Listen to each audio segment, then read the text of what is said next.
Hi, this is Scott Wilkinson, host of Home Theater Geeks. In episode 128, I chat with Barb Gonzalez about Google TV and streaming aggregation. So stay tuned. Netcasts you love. From people you trust. This is TWiT. Bandwidth for Home Theater Geeks is provided by Cachefly at CACHEFLY.com. This is Home Theater Geeks with Scott Wilkinson, recorded September 14th, 2012. Episode 128, Aggressive Aggregation.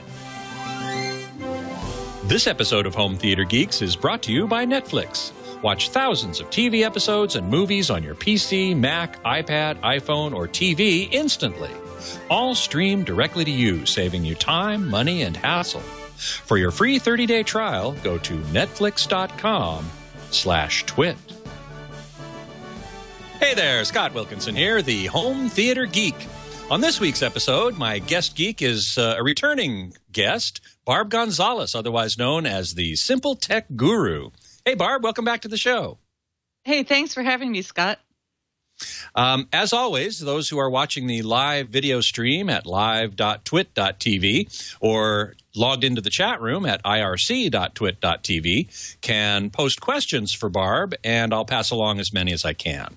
So, Barb, I always love having you on the show because you stay up to date with all the latest streaming stuff. And that, of course, is a really seriously growing segment of our market, as a lot of people believe that physical media is going to disappear in favor of streaming. Now, I don't necessarily subscribe to that, but I do see the advancement and the continued growth of streaming media, and you're here to tell us about a couple of the newest boxes that you've had a chance to play with.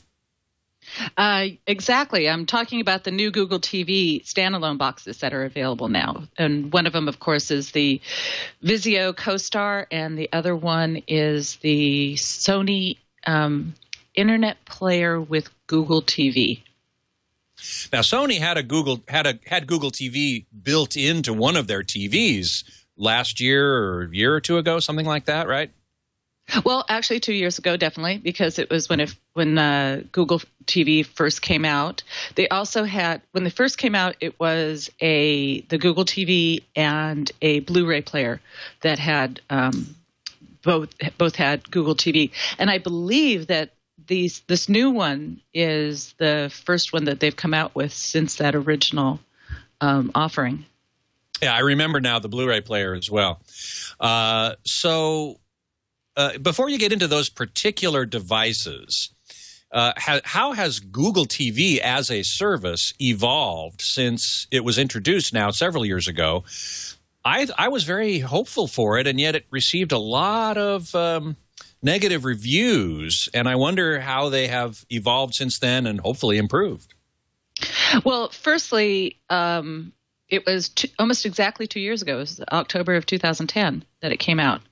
And when it did, they had lots of promises. The idea was to be able to aggregate, bring together your live TV with all of the online services and have internet TV and all of that sort of thing. When it first came out, it was sort of a willy-nilly. The Logitech Review was one of the ones that came out, and then the Sony offerings. And the menus were convoluted, and they kept adding to it. And then I think it was a year ago that they actually just upgraded the whole platform, and they upgraded it to an Android platform. Not the new, certainly not any of the newest ones, but a couple of platforms ago. And at that point, they started offering the Google Play, which is the Android market, so that you could go in and actually get the apps for the TV in a similar way that you would any of your other Android devices. So that's sort of what was starting to progress along, and it's kind of where we are today, except that we have these new devices. Mm-hmm. So I saw the Vizio Co-Star, I think it was first introduced at CES in January. and it's only just now coming out, which is typical, par for the course, I guess. Yes. You've had a chance to actually play with it, so why don't you give us a little rundown? Yeah, I got the the Vizio Co-Star about a few weeks ago, and as you can see, you can't quite see it from this picture, but it's a two-sided remote control that has both Bluetooth and IR. The Bluetooth talks to the Vizio device, and the IR talks to the rest of your home theater, like a universal remote control. And they've made it pretty easy to use for people, and kind of a little bit more straightforward for anybody who uses an Android TV, and it's working pretty well.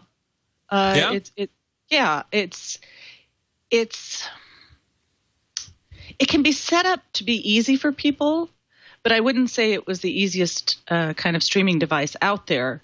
If you were going to buy something for mom or something, you would have to set it up. Right now what you're looking at is the home screen of the Vizio, and this is different than all of the other Google TVs in the past, because the other Google TVs in the past had like a dock at the bottom of the screen. This is I think this is Gossip Girls that was on in the background that was coming out of the Dish Network. And when I hit the home button up over here on the left, that's the home that has come up. Like I said, it's different because on the Sony, it's along the bottom, and you just see like 5 or 6 of the apps. Here, I have set it up, and that's great. See, there's favorite apps, and I can find my favorite apps. Like suddenly, if you have it like you have on a phone where you start getting tons and tons of apps, you can choose a certain number of apps to stay at the top so that you can just get to them really quick by hitting your home button, and they're right there, your favorite apps. Mm-hmm. But there also is another one where you can put all of your TV and movie apps into a certain area so that you can get it really quickly, so that you don't have to go down and down and down and down to find your Netflix or find your other stuff. Mm-hmm. Actually, though, on this Vizio remote control, let's see if I can hold it up right. There we go. There you go. I got it. You got it. Okay, it's probably backwards. But see these 3 buttons here? Across the top? Yeah, they're direct access buttons. There's one for Amazon Instant Video, and one for Netflix, and one for MGO, which we can talk about later. But that's one way that if one of the people in your family can figure out how to do the whole Google TV and download the apps and use all the apps in the fun way, they can do that, and then you could hand this to the person who can't figure out anything else, and they can still watch Netflix pretty quickly and easily. Mm-hmm. The thing is that the Google TV is really about watching content rather than worrying about where the content is that you want to watch. So this was the most important thing to me as well. When I first learned about it, I thought, wow, that's great. You go and you search for a particular movie, and it'll tell you where it is, whether it's on this streaming platform or that broadcast station or wherever. And I thought that was fabulous. And it does do that now. You can when you do a universal search, it will search all across your live TV service as well as the like Amazon and Netflix and trying to think of what other. Mostly at that point, it's that they don't have Vudu. They don't have Hulu yet, although I do hear that they are talking to Hulu, and Hulu's kind of warming up to Google TV. But it'll also tell me that it's going to be on a different channel. Most of the stuff is still what's on currently, rather than it's going to be on Tuesday at 6 or something. Oh, it won't tell you. It won't tell you that? I haven't found it to do that yet. It's not looking forward in my schedule. It's only looking at the schedule right now. Right. At least that's been my experience so far. I imagine that any of that kind of stuff can get tweaked at any time. Well, that actually brings up a question that somebody in the chat room brought up, which let me look here. James 1275 asks, do Google TV modules such as the Vizio CoStar upgrade their software as they go along? I mean, do they push firmware upgrades, or do you have to go get them? Absolutely. Oh, absolutely. Absolutely. It's just like having an Android phone. So apps get upgraded all the time. You'll get a notification that it wants to download a upgrade for an app, and you can just tell it yes. And certainly the Google TV I have from years ago got upgraded, and it'll come up for the whole system, where they actually upgraded the whole Android system, the Google TV system. And so it's as upgradable as Android will let it. You know, like certain phones can only go up to a certain point. Certainly the ones that I would imagine, the ones that we're getting right now, are going to be able to upgrade to, I don't know whether it's going to be Jelly Bean or whatever the next Android is going to be. I got to tell you, just as a sideline, I hate operating systems being identified by name rather than by number. Apple's especially doing all the that same candy stuff. Well, that's hard enough, but Apple's doing the same thing with all those different cat names, and I'm just going, I don't know which one is which. It's very much harder to keep track of than 10.6 and 10.7 and so on like that. Totally agree with you on that. Yeah, if you ask me right now, I know Jelly Bean's the newest, and I believe Gingerbread's the one before it, and Ice Cream Sandwich is somewhere in between, I think. I'm not sure. And isn't there a Froyo as well? Oh, yeah, that's kind of on the sideline, I think. Anyway, that's an aside. Let's get back to the point. So, and yes, the apps are frequently updated as they fix bugs or get new capabilities and stuff like that. And the whole system could be updated. And I would imagine, like I said, what I was trying to say is that I can imagine that the new ones that are coming out now, and like the LG TV is going to have a Google TV element to it as well. I imagine the ones that come out now will be able to be upgraded further than the original ones. But I don't have any proof of that at this point. Now, you mentioned something a little earlier I wanted to make sure we discussed a bit, which is that at the moment, Google TV does not give you access to Vudu or Hulu, although they apparently are in discussions with Hulu. And this was one of the problems with Google TV to begin with, was they were touting it as a central place to find any content anywhere, except that there were a bunch of providers that denied access to their content. Has that improved in the new version of Google TV? Yeah, I believe it has. It has a Netflix. Pardon me. It has Netflix and it has Amazon on instant video. And between the two of those, you can get a whole lot of the streaming content. In terms of the television content, though, we are kind of looking at you can't when you go on the Google Chrome and you go to NBC or CBS or Fox, it will come up. It might show some of the little clips that are on that website, but it won't show the actual TV shows.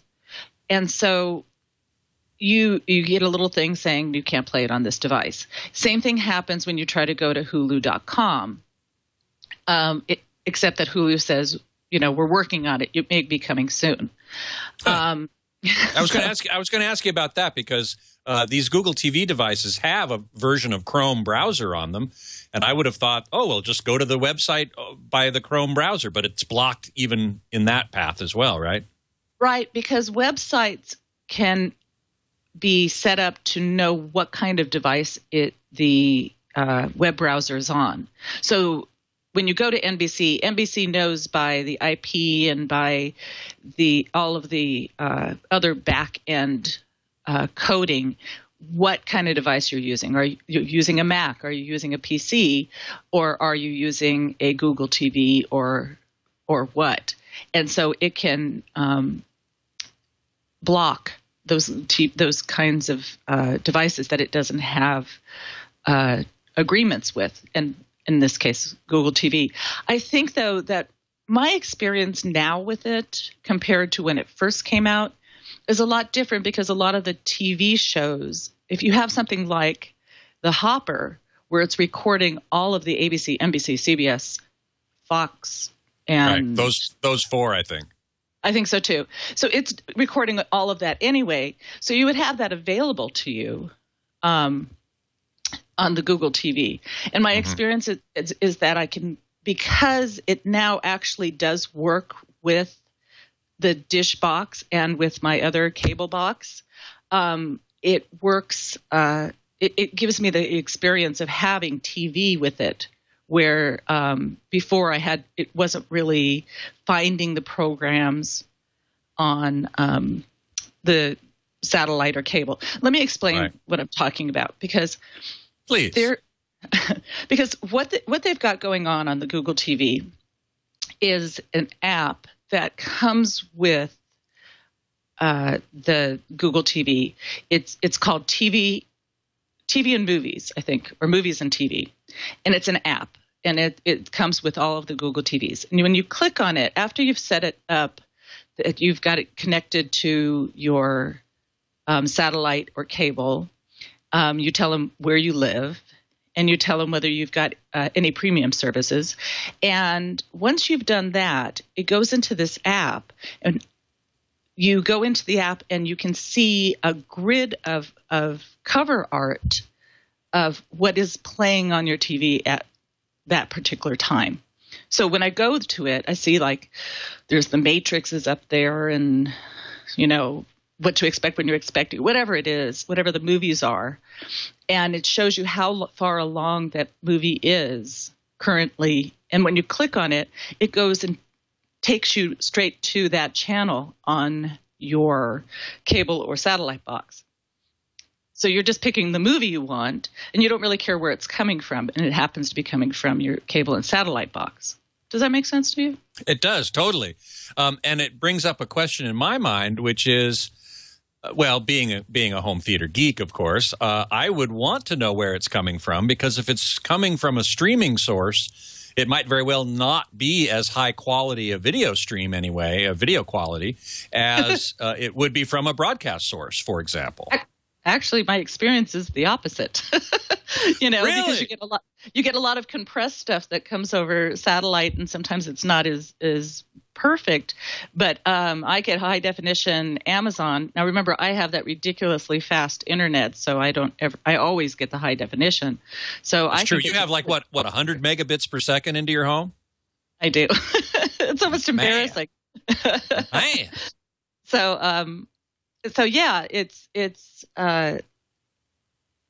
you could always choose to go and see it someplace else, but it's a pretty good experience. I am finding myself, unfortunately, watching TV a whole lot more. One of the things is that the Movies and TV app, when you first open it, it asks you to rate a whole bunch of movies. The more movies you rate, the more it knows in its algorithm what you like. So when you get the grid of these movies that are on the screen, they aren't by channel or anything else. It's the first movies that come up are the movies that are most like the ones that you like. That's a good thing. I think that's a great thing. And that's why I always find something to watch, because it knows now what I like. And so it's like, ha ha ha, what's playing right now. It's like, oh gosh, I had to do the dishes, but I guess I'll just watch Matrix once more. Yeah, right. So I'm really enjoying that aspect of the Google TV. And while we can complain that you can't go to all the websites, and it's a little clunky because it'll tell you that a movie is playing on Amazon, but then you have to click on the movie, and then you have to click on the service you want to buy it from, and then you have to go to that service. So it's a couple clicks along, and there are other solutions that are coming that'll be a little bit easier to use. The good thing about the Co-Star is that it's $99. Wow, that's good. The bad thing is that the video quality for upscaling and such is not fantastic. Well, that's important. Certainly for most of the people listening to here, yeah. Exactly. Now, I think you told me offline that the Sony, which you also are looking at, it's the NSZ GS7, does somewhat better in this regard. Somewhat. It does a lot better. Okay. Tell us about it. And I can't tell you why. Sony does not say, "Oh yeah, we have an upscaler," but it sure looks like it. Here's a perfect example. It's that there is an app called Redux TV, and what that app is that there are like TV stations of YouTube videos and videos from different online places. So there might be a nature and science, or there might be technology, or there might be other lifestyle ones. And they kind of so in other words, they make a channel about nature documentaries, and another channel about technology, and another channel about sci-fi or whatever. Right. And it's populated by the videos that they find from YouTube or other websites. Like there's the National Geographic one. My dog's about to bark. We're going to try that from happening. Sorry.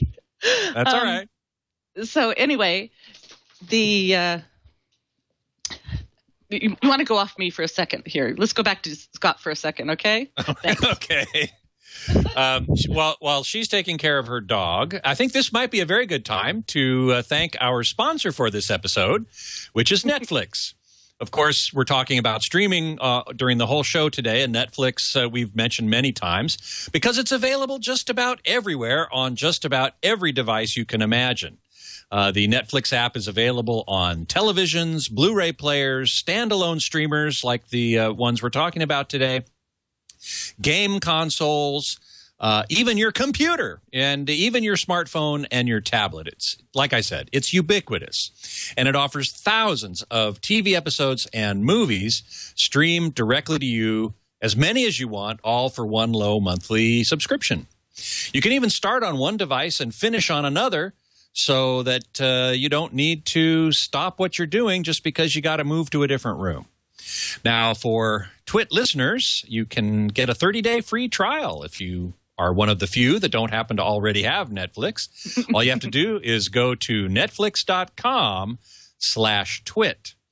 Be sure to use that URL, netflix.com/twit. And we thank Netflix very much for their support of Home Theater Geeks and the entire TWiT network. So, Barb, have you got your dog settled down there? Yeah, I really apologize for that. Hey, you gave me a perfect place to put in the Netflix ad. I appreciate that. There you go. Thank you, Tux. Yes. Okay, so we were talking about picture quality and Redux TV. Picture quality, yes. So back to Redux TV. So they have some really cool videos.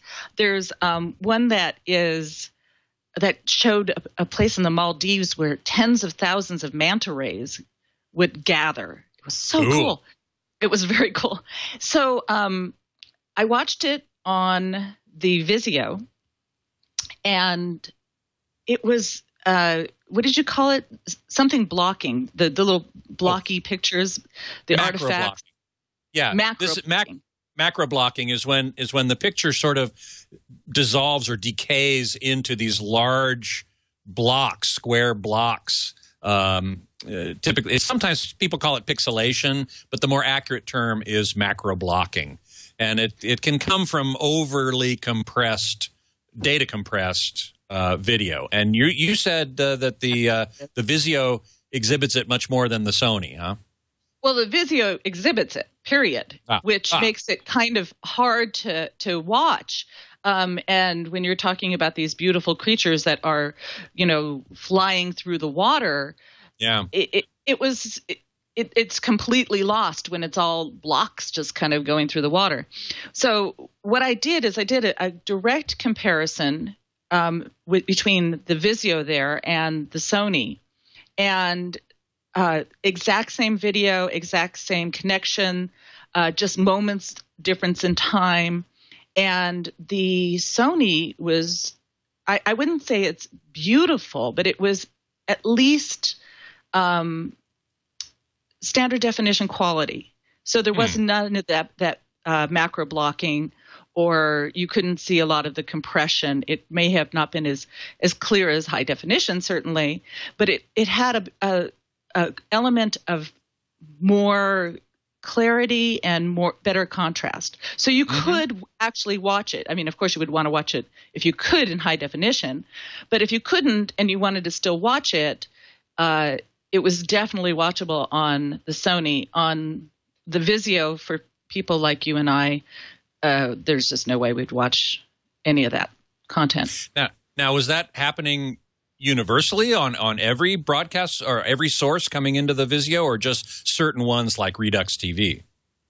Well, it would be videos that are found that are highly compressed online, and you're trying to make full screen.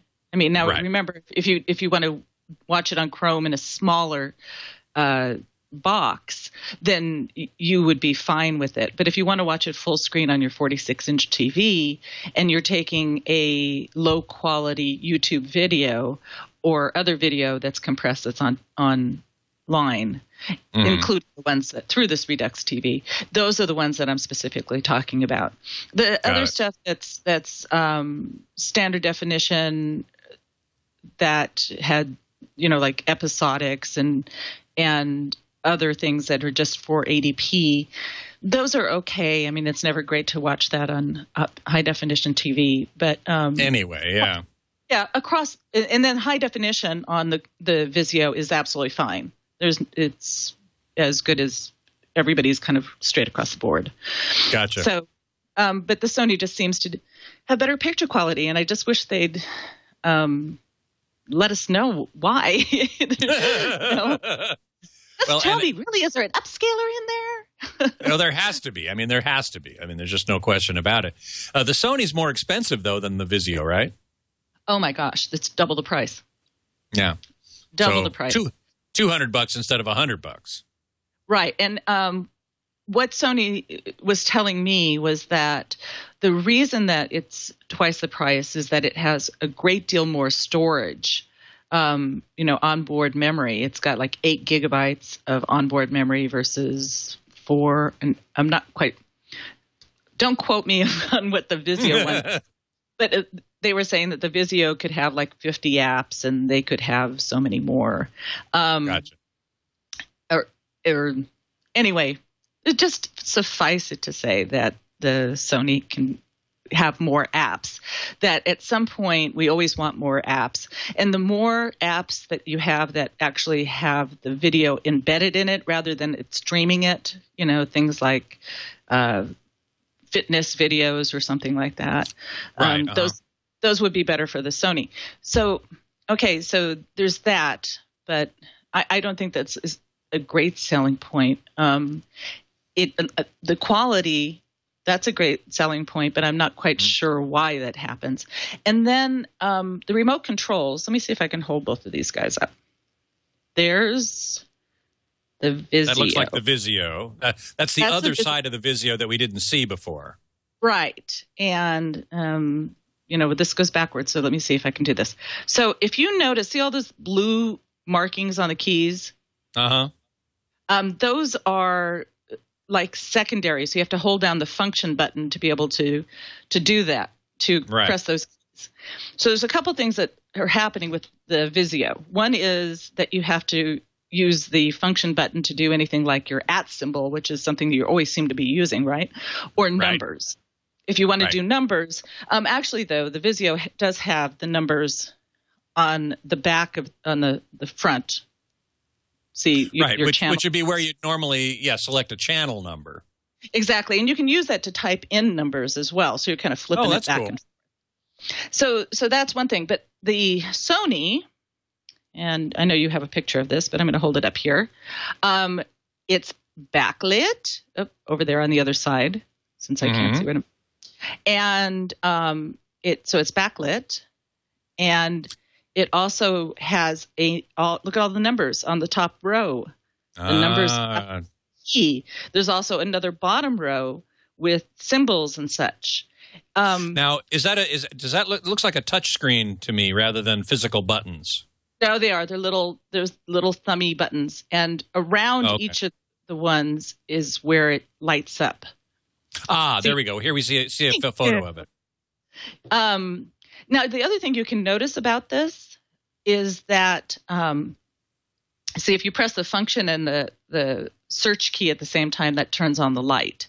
But the other thing you can notice about that, now it's gone, is that, see on the bottom how there's the playback keys? Yeah, the transport controls, play, pause, fast forward, rewind. So you don't have to flip over the remote control to get to those keys. You know, you can play it. You can play right from that side without having to flip over your remote control. So that's kind of cool. And you can also use. There's no numbers on the other side of the Sony remote because I guess they use a bigger mouse pad. See, there's no numbers on the side. So if you want to type in numbers for your channels, you have to do it from the other side. Gotcha. Which would you say is the better user interface overall? So you're talking about on-screen user interface, or you're talking about either both? I mean, the user experience of using the product, which would include both the on-screen interface and the remote. Which did you prefer to just simply use? It's kind of a tie. I mean, there's some good things about each of them. I like the touchpad on the Sony better because to drag and drop, you can do. It's a touchpad like a mouse, and so some touchpad mouses you push in, and that sort of is the selection key. And if you keep it pushed in, then you can drag. You can drag like a slider so that you can go up and down a list or sideways on a list, or you could. You could just use it to drag, like when you're playing solitaire and you want to drag your card over there. Exactly. So it has a really nice touchpad experience, as well as there's another part when you're doing the internet. If there's a list that's on a page in the center of a page, if you click on an item in that list, the Sony will allow you to use the navigation buttons to go up and down. So now you're not having to do it dragging with a bar. And there's the CoStar, the Vizio, on the other hand, to select an item, you're doing a tap. There's no, pushing in on the actual touchpad. So you have to do a double tap.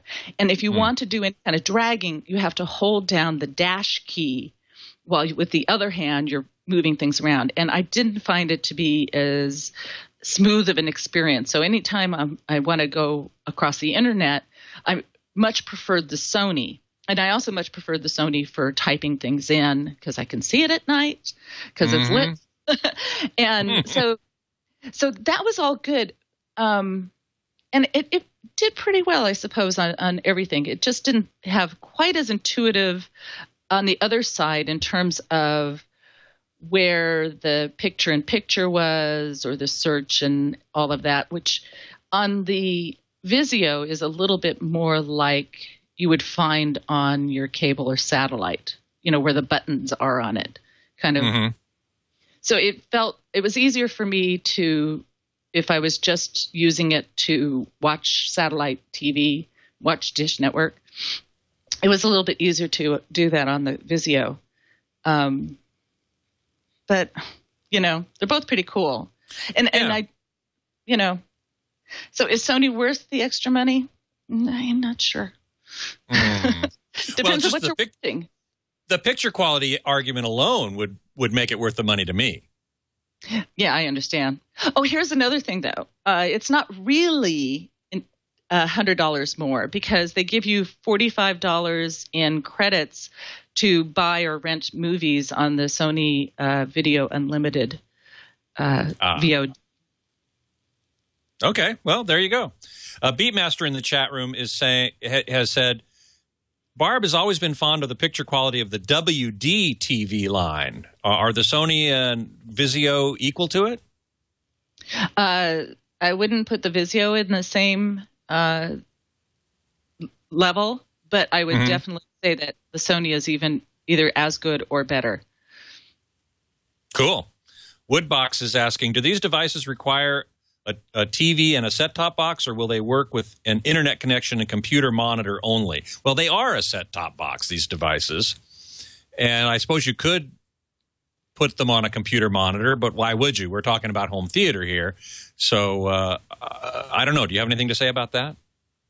I guess one of the things that we want to be clear on is that it doesn't work with antenna. You know, you're not going to get you're not going to get that experience of being able to choose your live programming because it won't allow an antenna to go in. It has to be something that has an HDMI in. What's happening is that when you connect your satellite box or your cable box, you have to HDMI out of that box. And instead of going into your TV or your AVR, you'll go into the Google TV. And then there'll be a pass-through where the Google TV then is connected to your TV set. Ah, okay. Well, that makes sense. Now, the other thing that we were going to talk about today, you mentioned to me off the air some interesting developments from Nintendo. And we've been getting in the chat room some comments about the Nintendo TV. Yes, that's the only way I can think of it. Spelled TVII. Exactly. They love to add those little IIs. Yes. They do it at the end. iPhone does it at the beginning. So from what I see, because all I can tell you is what I'm seeing on the press releases and watching the video from the press conference yesterday, that like the Xbox, the new Nintendo is trying to really be a one-stop device so that it can now also have entertainment. And it does go along with talking about this Google TV because they are also trying to aggregate live TV at the same time as finding content from all these different partners. You know, Hulu, right. Netflix, and all that sort of thing. Right. The thing that it's making it work for people who are not aware of what's happening with the new Wii, there's going to be a new Wii console coming out in November, and I believe it's early November. And instead of having your usual Wiimote, that little bar that you would swing along, or having when you were playing tennis or golf or something like that. That was the Wiimote. Okay. They've replaced the Wiimote or any other kind of gaming remote with a tablet that I think it's somewhere around a 7-inch tablet where it can be used to play games on it, watch video on it, or use it as a second screen device that goes with your TV. So if you're watching a TV show, it would have other information. It could have IMDb, or it might have different videos that talk about enhancing, that enhance the TV that you're watching right now. So, it might have videos on, I don't know, where they shot it, or it might have videos on the interviews or what have you, and that'll be on and you'll be able to watch that on this remote, which is like a tablet. Mm-hmm. But the tablet's not going to be a one-handed thing. A 7-inch tablet, you're really going to have to hold it in both hands, seems to me. Oh, definitely. You're not going to be swinging this. And I'm going to, yeah. Plus the fact you're not going to be like doing sword fights or playing tennis with it. No, I believe that they still will allow from what I heard, that the Wiimote is not going away entirely. It'll still be used, just like their balance board too will also be used in this new Wii console, which is called Wii U. WII, and then a capital U. For We University, perhaps? I should have found that out before I came on. I'm sorry. I don't know exactly why they call it Wii U, but I'm not learning anything. Okay, so what is this TV thing? It is like the idea of the Google TV, where you're going to have on each person will have their little icons on the tablet that are Netflix and Hulu and different things like that, or it and TWiT, absolutely. Absolutely. Hey, actually, I just had to pay 99 cents to download that app for Google TV. Well, thank you so much for doing so. Of course, and everybody should. And everybody should. So this TVEE is basically a software component of the new Wii U that aggregates streaming video content into that console. Am I right about that? Yeah. It lives. It seems to live on the Wii remote on the tablet. It's not. I don't think that you're not going to be looking at the screen. Okay, so this is. We saw a bit of this at CES. This is second screen stuff. You've got your TV show you're watching on the screen, or maybe even a game. Whatever's going on the Wii is on the screen. And then in your hands, you're going to have a tablet that has all of the icons for the different services, or possibly actually different movies that you want to watch or what have you. And then you will pick it from what's in your hand, the tablet in your hand. So if you're watching one show and you're looking for something else, you could be looking for it on the tablet while you're watching the show on the screen, and then choose what you want to go to, and you'll go to it without ever having to be looking up at the screen and putting up a menu or anything else. Gotcha. That's actually pretty cool. Well, and Samsung and Toshiba and a few other people that have tablet devices do have apps that work that way. And that's a whole nother story about second screen. You know, I want to have you back on the show to talk about second screen in particular, because that is a huge topic that I need to learn more about. Not quite ready for prime time. Some of the ones that have promised it, I haven't seen it yet, and very few things are coming out with it. So we're still ahead of the game on that one. Okay. Well, when it's a little more baked, we'll have you back on to talk about that. Arkman in the chat room asks, can you ask Barb if she has had issues with the HDMI input from her satellite? You have Dish, obviously, right, with Hopper? Yeah. I've never had any problem from the satellite in any way like that. You know, it's interesting because I rarely, if ever, have had HDMI problems myself, and yet I hear about them all the time. So it's kind of surprising that a lot of people have HDMI problems. I've never had them myself. Well, I can tell you a little – go ahead. Oh, sorry. Go right ahead. Well, I can tell you a little story really quickly. When I first got the Google TVs, I had it connected to a Toshiba, and we could not figure out what was going on, but whenever it would go into the sleep mode, when it would come back on, the picture would be colored purple. And it happened on both devices, both the Sony and the Vizio. And we were all going pretty crazy trying to figure it out. And I switched out everything. It wasn't any of that. But then I put it on to a Samsung TV and had none of those problems. And so I think that there was something going on with the handshake once it went into sleep mode, that it just could not reconnect in some way. And I actually had to turn off the device each time and turn it back on. So, you know, HDMI has a lot of elements, you know, which TV, which player. If he's having problems with that, it'd be really interesting to see if it would be still having problems if it was a different TV. That's a very good point.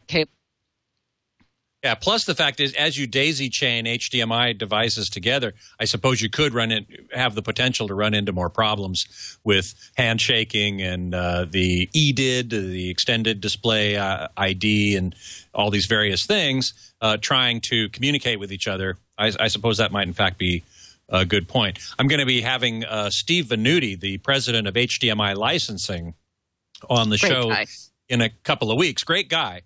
And I'll ask him about that, and we're going to be talking about all the things that relate to HDMI on that.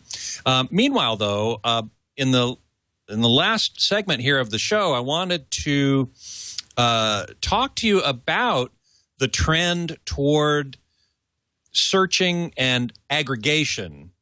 You mentioned to me offline that there were sort of two approaches to this whole issue that we've been talking about the whole show, that Google TV wants to do, that Nintendo wants to do with TV.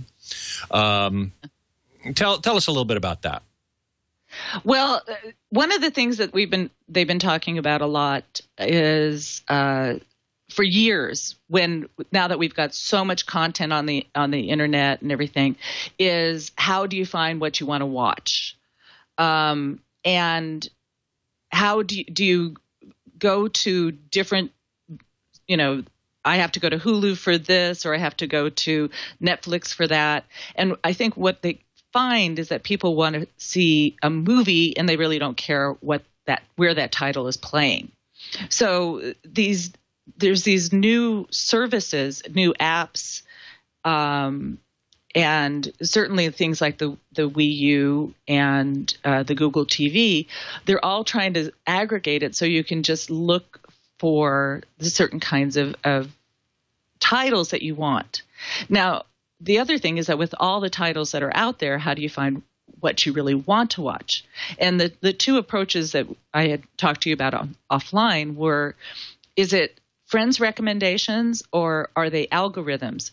And algorithms are like that rating process I took on the TVs and movies, where I say I like this one and this one and this one, and they kind of compare it to other elements of other movies that are similar. I think that's kind of like the Pandora thing, isn't it? The genome, this one has a strong woman lead, and this one, this one has a strong woman lead. This one has Bruce Willis films, those kind of things. And so how do they match it in the algorithms, and how smart those algorithms are is how good the experience is, or is the thing all your Facebook friends, or even there's actually an app about your neighbors. I'm not quite sure how that works. I haven't played with it yet.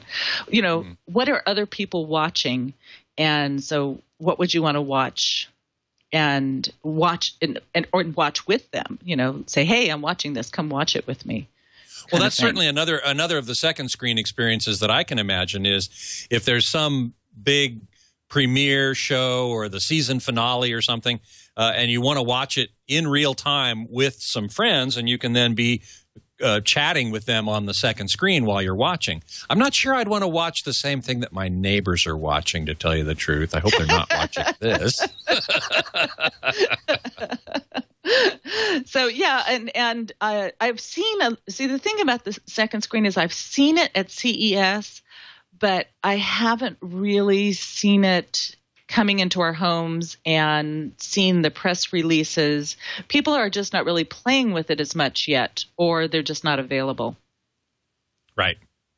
What about this service MGO? We got a press release yesterday about how it's imminent, and they've got these deals with various providers. We saw that at CES too. What's the status of that? That's another aggregator, right?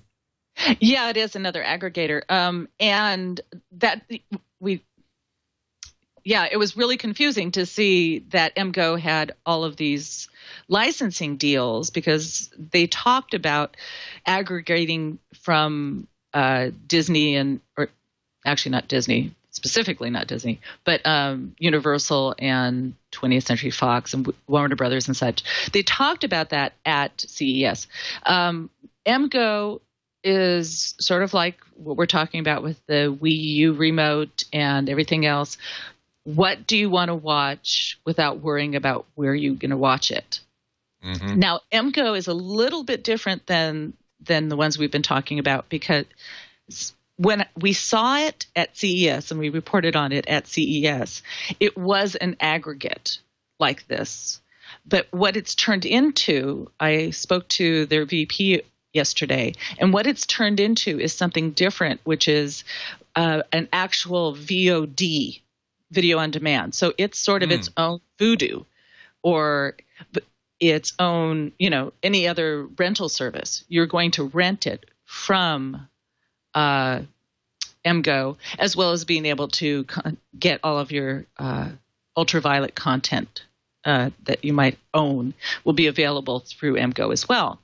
Now, that being said, if you can't find a title, they were telling me about experience where they were trying to watch all 7 of the Harry Potters, and they could find all of them except maybe number 4, and they didn't know why. Well, licensing changes, and even though Netflix has it today, in a few months they don't have it, and the same with other different services. So if something is missing, what MGO will say is check HBO or check Epix or Fox or someplace else that might actually have the licensing for that particular title that they can't, they don't have the licensing for at that particular time. So it's sort of like, Miracle on 42nd, or what was it? 34th Miracle on Street? 34th Street, right. Suddenly spaced on that. Anyway, where Santa Claus... What do I know from New York? Exactly. Where Santa Claus said, "Oh, we don't have it, but go over to Gimbel's or whatever." So right. It's like, MGO may not have it, but just check on this station; they might have it. So okay. The thing about MGO is that it's backed by Technicolor, and so they have the ability to have some very, very advanced algorithms for search. And one of the things that they were talking about is that where another service might look at, oh, you are watching Shrek, so you want to see all these animated movies. Well, their algorithm changes and they say, oh, well, you're watching Shrek, you want to see all of these Mike Meyer movies, or you like romance movies, or you like buddy movies. So they take it a little bit further than just the kind of surface search and relativity. Right. Well, I mean, geez, any movie you look at, you could say, oh, if you're Shrek, as you just pointed out, you like Mike Myers, or you like animation, or you like romance, or you like fantasy. Does it do all of those? How does it choose? Haven't seen it in action yet. They promised me fourth quarter that it's going to be out in fourth quarter, but they won't say anything more. And we're going to fourth quarter what, next month? Basically. Yeah. So sometime around Christmas. And I've got my MGO button on my Vizio, so I'm ready to go when it's ready to go as soon as they are. Very good. Well, listen, I want to thank you so much, Barb Gonzalez, for spending a delightful hour with me here on Home Theater Geeks. You can find out all about what Barb is up to at her website, which is simpletechguru.com. Thanks so much, Barb. Really appreciate you being here. Thank you for having me. And as I kind of mentioned to you, we are doing the reviews of both of the Google TVs on Home Theater. Yes, hometheater.com. That should be posted next week. I believe it should be posted by next week. And also you can find out more stuff on techgostrong.com, where I also write for. Oh, fantastic. Very good. Well, there's lots of places online where you can find Barb Gonzalez. And I thank you again for being here. Thanks so much for having me, Scott. You can email me, of course, at scott@twit.tv with suggestions for guests for the show or questions. I'm going to be starting answering reader questions and listener questions again, which on a different website than where I was before, and I'll let you know about that as soon as it's up and running. Next week, my guest geek is scheduled to be Derek Smith, the CEO and founder of SpectraCal. He's going to be talking about a new calibration technology that SpectraCal is coming out with, and so we are going to get seriously geeky. And I do hope you will join me for that. Until then, geek out.